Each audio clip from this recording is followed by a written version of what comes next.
Why we started an art gallery, the reason why we're here is that firstly we want to change the narrative of what you would expect when you come into a township. Townships in their nature weren't designed for people to prosper. They weren't designed for people to kind of thrive, you know. So we're using art as a tool to redevelop the community as well as to contribute to the accessibility of art. There are a lot of artists that come from areas like Langa, but their artworks always get exported out of the community. So we're really kind of looking at how do we interject with that and make art more accessible. And it's been really great at the beginning because we've got a lot of little children coming in, a lot of guests from all over the world coming to visit us. Yeah. So the show that we have on right now is a group show. It's called Natural Habitat, and essentially Natural Habitat is exploring the artworks that are displayed have all been inspired by the environment, and that has been mostly the township for all of these artists. So now that the artworks are being exhibited in a township, they're in their natural habitat essentially, because this is where they were kind of birthed and conceived from the environment. You know, so for example, we've got Mr. Vusi Khumalo here, who's an incredible South African artist, and he really uses found objects to really depict life in informal settlements and in townships. He actually uses a lot of the materials that are used by people to build their abodes. And the interesting thing about this artwork is that there's kind of a contextuality to the artwork. Yeah. Because obviously as you walk around Langa, you'll really see people who live like this. So there you can kind of really get a better understanding of the artwork because it's in its natural habitat. So this is how people actually live in this community, you know. For example, here we've got you can indeed. So here we've got Mr. Phillemon Hlungwani, who is depicting women working in agricultural land from a subsistence point of view. And for us, it was very meaningful to have this artwork in the exhibition, especially on this walls, because if you look out the door, so yeah, we're standing in what is going to be our outdoor eatery and our sculpture garden. So yeah, this is a place where we really wanted to make it a melting pot of different people.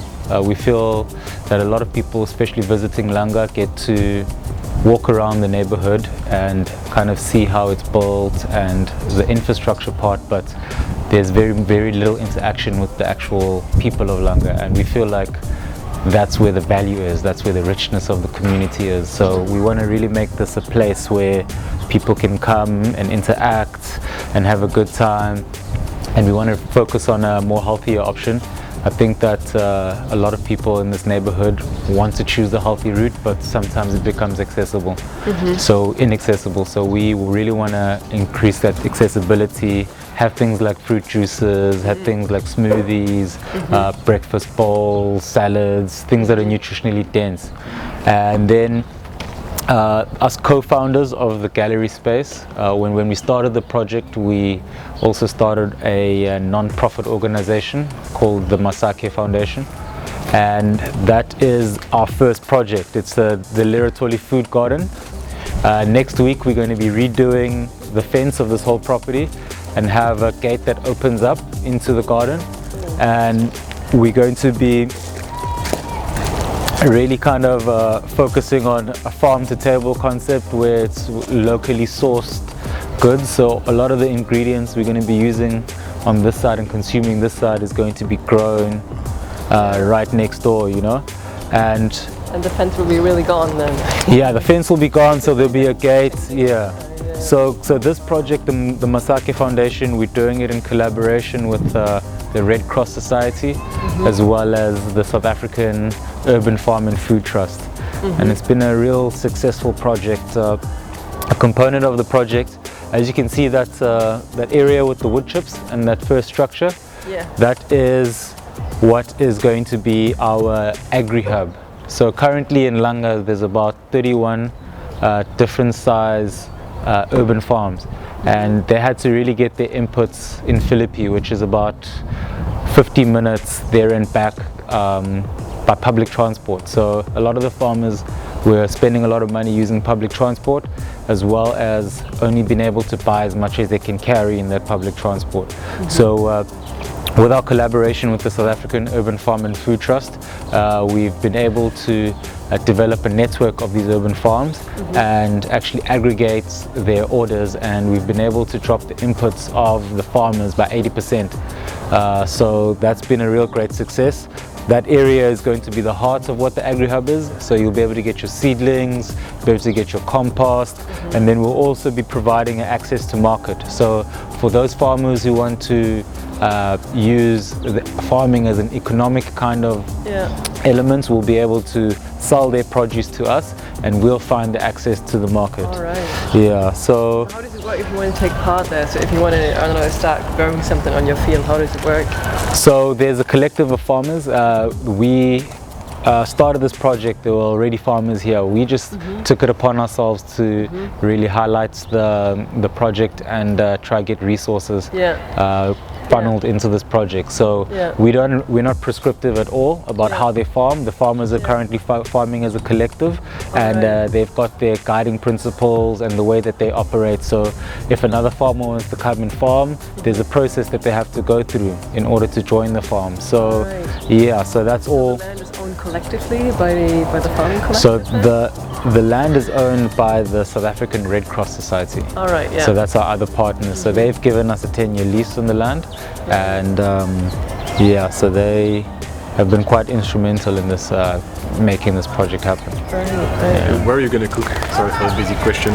No, all good, all good. So next door we've got our cafe, and that hatch window is going to be where we're going to be serving the food out on this side, and then around the corner there's also an entrance to the cafe.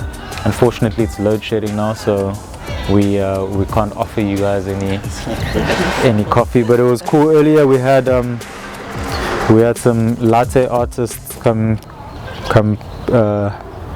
bless us with their presence. Wow. So you wouldn't been That's a latte artist. You guys would have, if ESCOM wasn't disappointing us, you guys would have been able to get a lovely coffee. It's unfortunate though. Cool guys, so if you want to find out more information, you can scan our QR code. We've got our websites on there, the portfolio of the show, and we've also recently wrote an article for the Mail and Guardian, just talking about the celebration of the Langa centenary. And I totally dig your concept of presenting this art in, like you say, your natural habitat, or the natural habitat of this art. It's genius. It's like so cool. I just imagine looking at this or that, I don't know, in any museum in Europe or something, it would be totally different. Yes, cool too, but it's just like, it gives a total new twist, I think. Yes, so for sure. Really, it's really cool. Awesome. I love thank it. you. Thank you very much. Are you an artist yourself?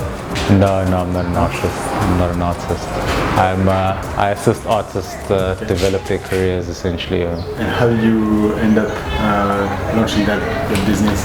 So I'm from Langa. I was born and raised here, and I really grew up around a lot of creativity, a lot of musicians, a lot of artists. So art has always been a part of the fabric of this community. So it's for us it was kind of ridiculous that this is one of the first galleries in so long. So many amazing artists have come from here. So I think for us, we really wanted to provide a platform to showcase that amazing talent that this neighborhood breeds. Thank you, man. Appreciate it, guys. Please look around. If you have any further questions, don't hesitate to ask. Thank you. Awesome, thank you.